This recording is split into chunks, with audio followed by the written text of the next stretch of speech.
Every 12 years, millions of people gather. They travel thousands of miles. They follow a cycle written not in the books but in the skies. Kumbh Mela happens when two celestial giants align, the Sun and the Jupiter. But what if I told you it's not actually 12 years? What if this entire cycle hides a secret mathematical pattern, a code written by the cosmos itself?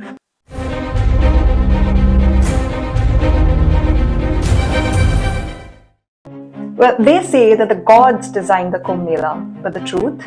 It was designed by mathematics. Now, the Sun takes 1 year to pass through all the 12 zodiac signs, and Jupiter takes nearly 12 Earth years, which is equivalent to one jovial year, to complete one orbit around the Sun. So, every 12 years, the Sun and the Jupiter return to the same positions, marking the time for Kumbh Mela.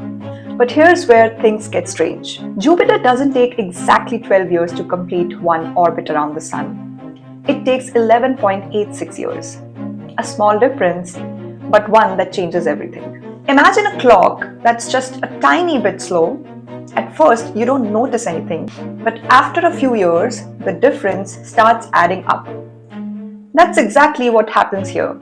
If the Kumbh Mela followed a strict 12-year cycle, it would slowly drift away from its true alignment with Jupiter. So after 6 cycles, the small errors accumulate, creating a gap of almost one full year. So to correct this cosmic drift, the 7th Kumbh Mela happens after 11 years instead of 12 years. For example, Haridwar had Kumbh Melas in 1938, 1950, 1962, 1974, 1986, 1998 and 2010. Now the next Kumbh Mela, which was the 7th Kumbh Mela, should have happened in the year 2022. But instead the next Kumbh Mela was in 2021, just 11 years later. This is also similar to the concept of the leap year.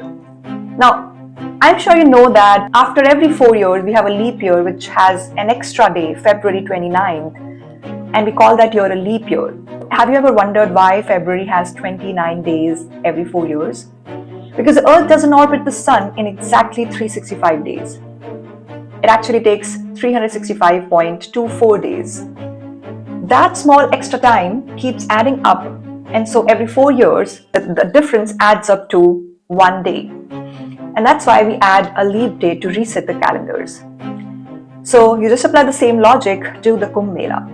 So Jupiter doesn't take exactly 12 years, it takes 11.86 years. So every 6 cycles, the accumulated error adds up to nearly a full year. To keep everything aligned, we skip a year after the 6th Kumbh Mela. So Kumbh Mela is like a leap year, but for the universe.